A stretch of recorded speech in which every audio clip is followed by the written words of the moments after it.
자, 다음으로는 두 번째 포인트예요.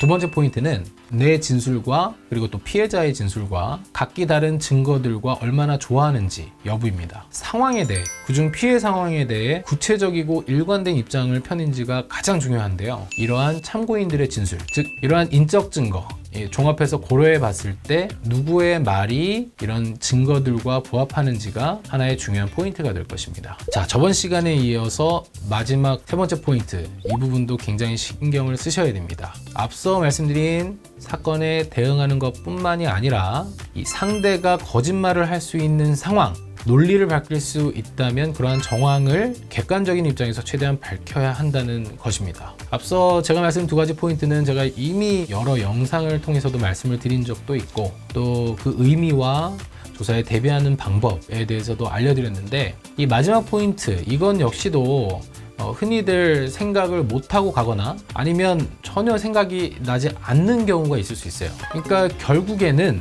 이 피해자가 왜 거짓말을 했겠느냐, 이 부분에 대한 경찰, 검찰의 담당 수사관, 그리고 또 담당 검사, 그리고 법원의 담당 판사로 하여금 심증을 형성하는 데 도움이 되는 정황들을 선을 넘지 않는 선에서 의견을 개진할 필요가 있습니다. 이 부분은 사실 조력하는 변호사가 얼마나 그러한 행간의 의미를 잘 파악하느냐, 또 그거에 대한 의견을 조심스럽게 개진할 수 있느냐, 그 역량에 많이 달려 있습니다. 사건 기록을 보는 담당 검사, 법관은 이 피해자가 정말 거짓말을 했다고? 왜 이런 거짓말을 해서 지금 몇 명이 지금 고생을 하는 거냐, 그리고 또 무엇보다 자기가 조사를 받는 건 자신 역시도 힘들 텐데 그렇게 힘든 걸 했겠어? 이런 의문점이 들기 마련이거든요. 이 부분을 긁어줘야 됩니다. 일반인 입장에서는 상대가 거짓말을 하는데 그 이유까지 우리가 다 알 수는 없어요. 정확하게 정말 이 돈만 노리고 노골적으로 요구하는 경우도 있거든요. 막 몇천 봐버릴까 막 이렇게 주변 지인들과 나눈 대화가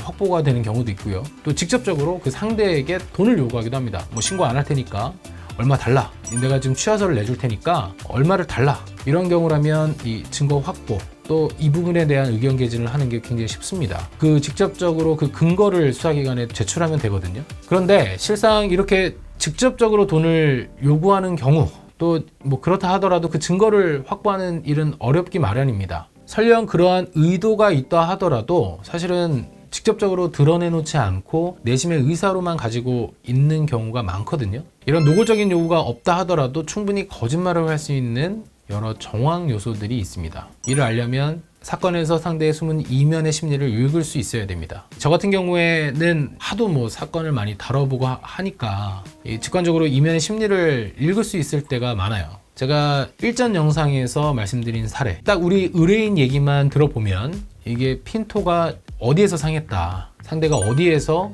심정이 안 좋았겠구나, 그래서 형사 고소까지 갔구나, 이렇게 파악될 때가 있어요. 방금 말씀드린 사례에서 우리가 관계를 집에서 했어요. 그리고 집에 잘 있다 갔습니다. 사실 문제가 없거든요. 그런데 도대체 왜 이런 거짓말까지 했을까? 그리고 또 실제로 뭐 이의제기만 했지 돈을 달라고 요구를 하거나 다른 어떤 기분 나쁜 사정들이 안 보였어요. 그래서 저는 그 상황에서 정황적인 요소들을 좀 다각도로 한번 생각을 해봤고, 또 거짓말을 할 수 있는 요인들이 무엇일까 추정을 한번 해봤습니다. 그래서 가설을 한번 세워봤죠. 그 사건에서는 정말 이상한 게, 사실 이 친구 입장에서는 상대랑 집에 더 있었던 것인데 상대가 관계를 마치고 나서 집에 간다 그랬잖아요. 그 상대는 아마 당연히 집까지 데려다 줄 알았던 것 같아요. 근데 우리 의뢰인 입장에서는 그게 좀 귀찮았던 거예요. 그게 이 사건의 맹점이었던 것 같습니다. 다 그런 경우는 아니지만 남자들의 심리가 좀 그렇잖아요. 서로 관계를 하고 끝났습니다. 그리고 같이 누워 있으면 사실 뭐 그 상황에서 어디를 뭐 나간다거나 또 그러기가 좀 힘든 경우가 있어요.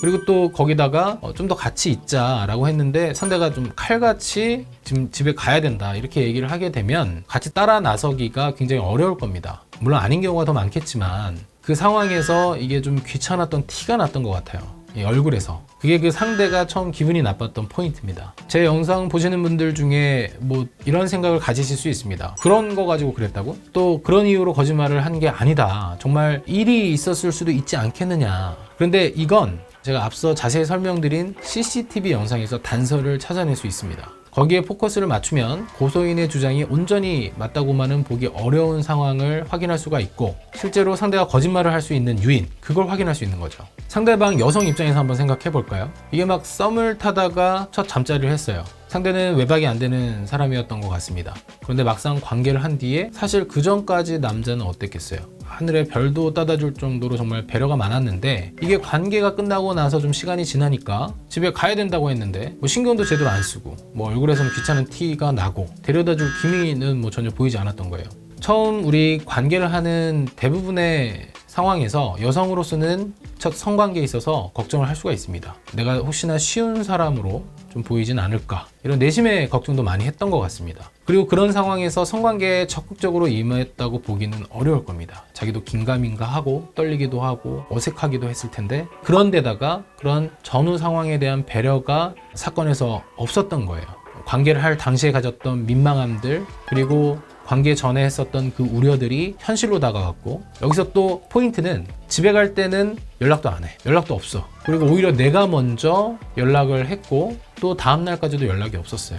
물론 우리는 그때 피곤해서 잠이 든 상황이었는데 마음은 안 그랬겠죠. 근데 행동을 그렇게 못한 거예요. 상대 입장에서는 이걸 확대 해석을 해서 자기가 원나잇 상대에 불과했구나, 시쳇말로 먹보를 당했구나, 볼일 다 봤다고 다 생각을 하는구나, 이런 여러 가지 그런 상황과 감정적인 불쾌함들이 일었을 겁니다. 굉장히 기분이 나빴던 거죠. 상대 여성이 이러한 생각을 가졌을 수 있는 상황에 대해서도 실제 경찰 조사를 받으면서 일부 추정해낼 수 있는 사정들이 있었습니다. 이 부분에 대해서 제가 세운 이런 가설들을 차분히 의견 개진을 했고요. 여기에 부합하는 자료들도 제출을 했습니다. 그래서 그 사건에서는 다행히 불송치 결정이 나왔고, 또 상대방의 이의 신청이 있었긴 하지만 검사의 최종 불기소 처분으로 잘 해결된 사례였습니다. 그래서 이 마지막으로 생각해 보셔야 될 점, 상대가 그러함에도 불구하고 이 사건을 거짓으로 주장할 수 있는 사유들에 대해서도 정말 생각을 차분히 한번 정리를 해보셔야 됩니다. 자, 경찰 조사 그리고 검찰 조사. 사실 검찰 조사는 긴가민가한 경우도 있는데요.